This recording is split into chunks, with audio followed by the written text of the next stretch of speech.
Salve, salve, aluna e aluno do SP com você. Estamos aqui, eu, professor Norton, mais uma vez para trabalharmos aí agora o capítulo 28. Eu estou aqui com o livro digital, estou usando aqui o caderno de atividades, seu livro de atividades, certo? Então eu vou trazer aqui algumas informações do livro de atividades. A gente tem ali na página 25 do livro de atividades, nós temos um esquema que sintetiza um pouco daquilo que nós conversamos na aula de segunda-feira, que foi justamente a questão relacionada aí à repercussão das ideias iluministas na América. A gente focou naquele momento a América do Norte, aí a colonização inglesa na América do Norte e o processo de independência dos Estados Unidos da América, certo? Então nós temos ali esse esquema que traz ali que as emancipações políticas na América, eles, enfim, ocorreram entre o final do século XVIII e o início do século XIX.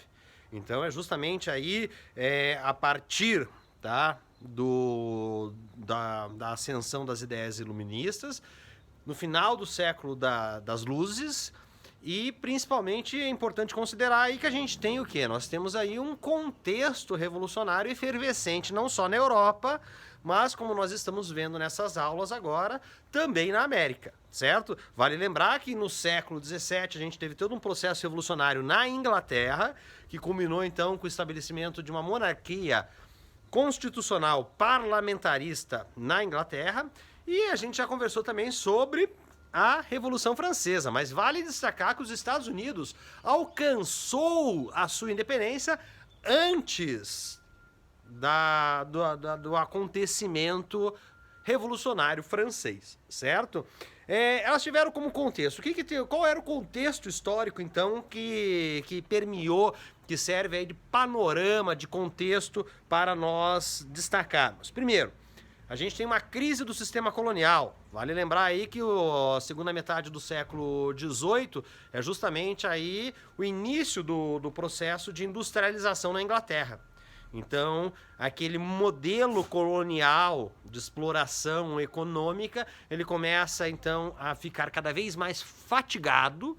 Então, ele não dá mais conta de atender os anseios de uma classe social que se consolidou desde o final do período medieval, início do período moderno, a gente vai ver depois no período contemporâneo também, que é a classe burguesa, certo?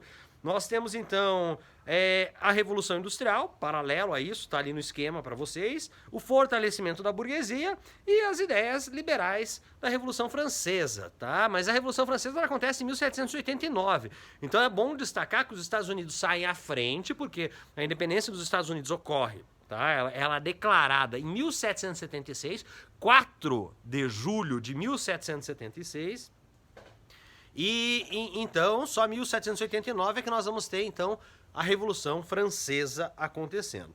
Elas foram específicas, elas têm características muito peculiares na América Inglesa, na América Espanhola e na América Portuguesa. Por isso, então, que a gente divide, quando a gente fala, a gente pode até generalizar de um processo revolucionário de emancipação política nas Américas, mas o caso inglês, o caso espanhol e o caso português de colonização na América, ele vai passar por processos independentes de revolução que vai garantir aí, então, o rompimento com as suas metrópoles, tá?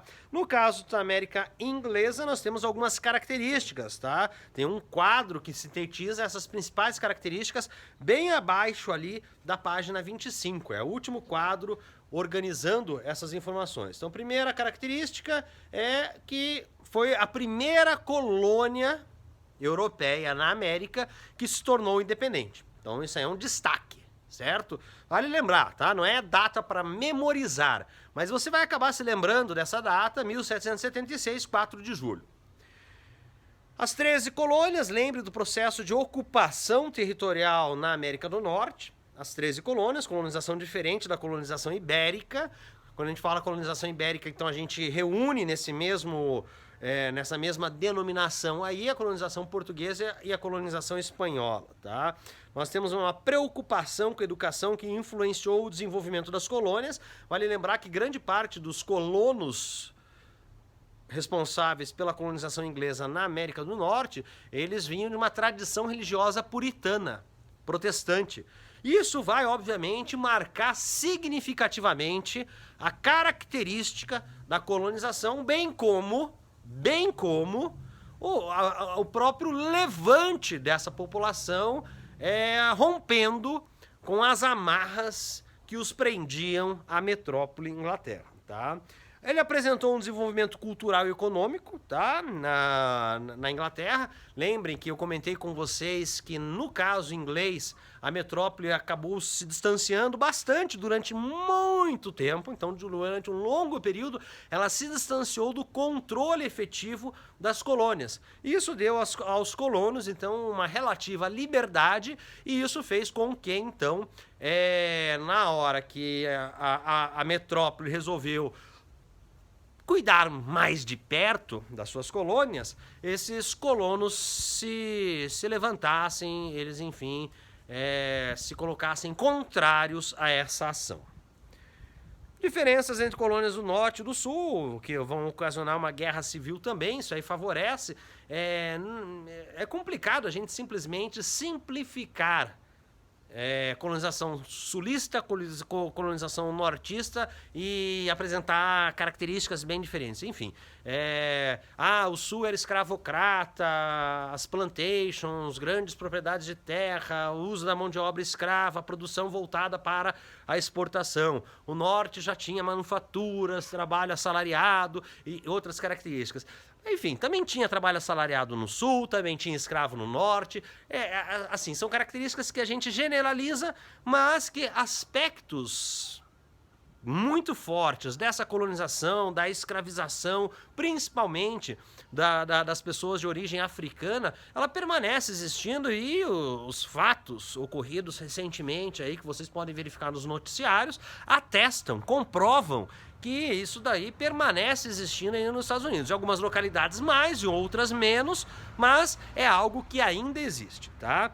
Então, processo de independência dos Estados Unidos, vamos lá, trazer aqui, eu já estou na página 26, tá? Do seu livro de atividades. Eu estou seguindo aquele esquema para que você possa se organizar, então, e acompanhar, junto comigo, essa explanação que recupera um pouco daquilo que a gente conversou na aula de segunda-feira, tá? A metrópole, então, tem um desgaste econômico com guerras na Europa. A Inglaterra é envolvida não só com o seu processo revolucionário ao longo do século XVII, mas também ali com as disputas com outras potências europeias, e isso principalmente ali já no século XVIII, tá? Vai gerar então um enxugamento dos cofres metropolitanos, e a Inglaterra quer recuperar esse prejuízo, então vai buscar tá, recursos justamente nas suas colônias, tá? Então a metrópole passa a adotar um controle mais efetivo, então uma maior ação metropolitana nas colônias. E a colônia lá a gente tem o quê, tá? Desde 1767, os atos Townshend, que são cobrança de taxas e impostos, que os colonos vão denominar de leis intoleráveis. Afinal de contas, até então, eles não tinham sido cobrados, e de repente, para sanar as dívidas metropolitanas, os colonos passam a ser cobrados, sim, praticamente que da noite para o dia. Então são chamados de leis intoleráveis, tá? 1767. A cronologia aqui eu acho fascinante, tá? Por quê? Porque 1767 é a primeira grande ação metropolitana contra os interesses coloniais. 1767 até 1776 são menos de 10 anos. Quer dizer, então, o processo revolucionário na América de colonização inglesa, ele ocorre em menos de 10 anos. Tá? O estopim começa em 1767 com as leis intoleráveis, até 1776 os caras já estão se declarando independentes, certo? Então vem uma reação dos colonos contra as taxas e os impostos e as medidas que cerceavam a liberdade. Afinal de contas, a Inglaterra, a metrópole, também determinou que ingleses tinham, em algumas situações, mais direitos que os próprios colonos, e isso, obviamente, vai desagradar sobremaneira os colonos, que haviam ficado tanto tempo livres, certo? Sem a interferência da metrópole. E daí, em 1774, a gente tem o primeiro Congresso da Filadélfia, que é uma reunião na qual os colonos, representantes desses colonos, se reúnem para articular medidas de negociação com a metrópole, tá? 1774, eles nem estavam ainda cogitando, de fato, uma declaração de independência. Mas, em 1776, no segundo Congresso da Filadélfia, uma ideia de independência já começa a aflorar e isso começa, então, a movimentar cada vez mais os interesses desses colonos. 1774, então, reunião dos colonos para discutir as leis intoleráveis. E em 1776, eles assinam, de fato, uma declaração de independência no dia 4 de julho de 1776, tá? Tem uma guerra de independência, tá? Os colonos, eles recebem o apoio da França, da Espanha e da Holanda, obviamente outras potências europeias, que viram nessa oportunidade de auxílio aos colonos ingleses na América uma oportunidade de enfraquecerem a sua arquirrival Inglaterra no contexto europeu, tá? A gente tem a assinatura do Tratado de Paris, que vai reconhecer, a Inglaterra reconhece, então, a independência dos Estados Unidos. Os Estados Unidos acabam elaborando uma constituição republicana, presidencialista e federativa. Então, são federações, né, estados da federação, por isso que a gente fala Estados Unidos da América, são federações, são estados federativos que compõem os Estados Unidos, tá? Eles têm uma constituição que organiza a parte de legislação desses estados, tá? Mas cada estado ele tem a sua própria autonomia. Então tem as constituições também estaduais. Então isso significa que nós temos uma constituição para todos os Estados Unidos e constituições para os estados, tá? E ela é presidencialista. Vocês sabem, nós temos hoje na presidência dos Estados Unidos um sujeito aí denominado de Trump, que traz aí muitas semelhanças com o nosso presidente Bolsonaro, tá?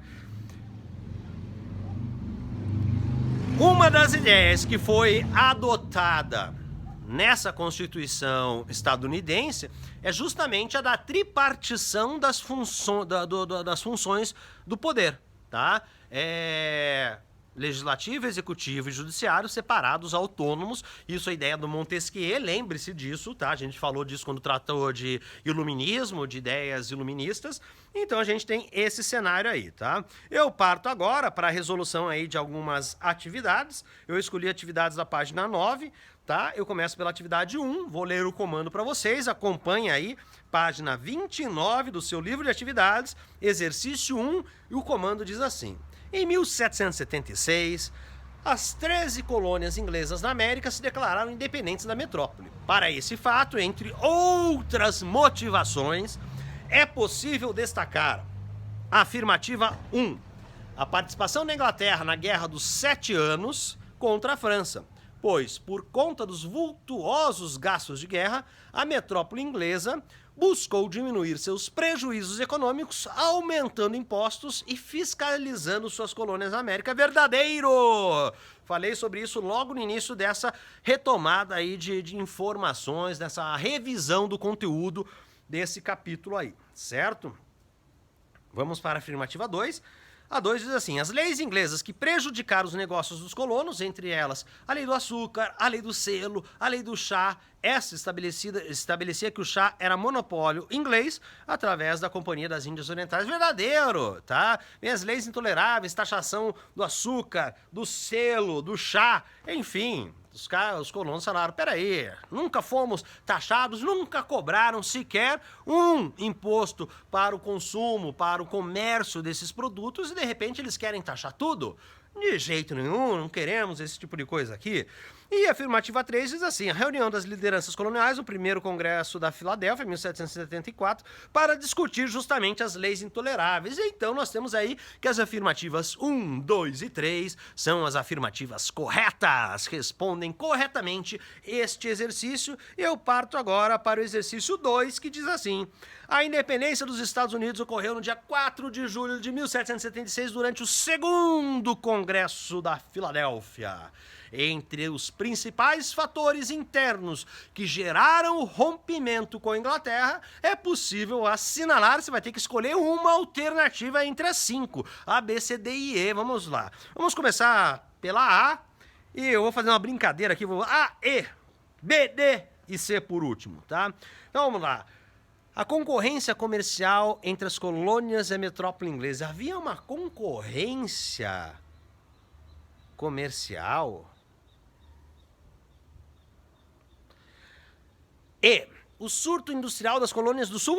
Surto industrial, peraí, se a gente generalizar, lembre-se, acabei de falar sobre isso, generalizamos essas características dizendo que o sul era escravocrata, monocultor e com produção voltada para exportação, então não tem surto industrial, tá? B, a política de investimentos da Inglaterra que privilegiava os colonos do sul. A Inglaterra não queria investir nada, a Inglaterra só queria retirar. Ela não queria nenhum ônus, ela só queria o bônus da colonização, certo? Então já exclui aí, também não vou nem ler o resto, já não serve. D, a interferência da Inglaterra nas relações comerciais entre as 13 colônias e a França. Nada a ver, não tem pé nem cabeça essa afirmativa aí. Sobrou a C, que diz assim, a criação e a cobrança de diferentes impostos por parte da Inglaterra para suprir seus gastos de guerra. Veja, exercício 2 e o exercício 1, eles se complementam. Presta bastante atenção que ao você resolver com atenção os exercícios 1 e 2, você tem ali, então, elementos para relembrar tudo aquilo que a gente já trabalhou, tá? Então, a resposta do exercício 2 é letra C. Essa responde corretamente. E eu fico por aqui, minhas amigas, meus amigos. SP com você, segunda série, eu, professor Norto, trazendo aqui mais um pouco de informação para vocês. Fiquem em casa, protejam-se, que o coronavírus está por aí.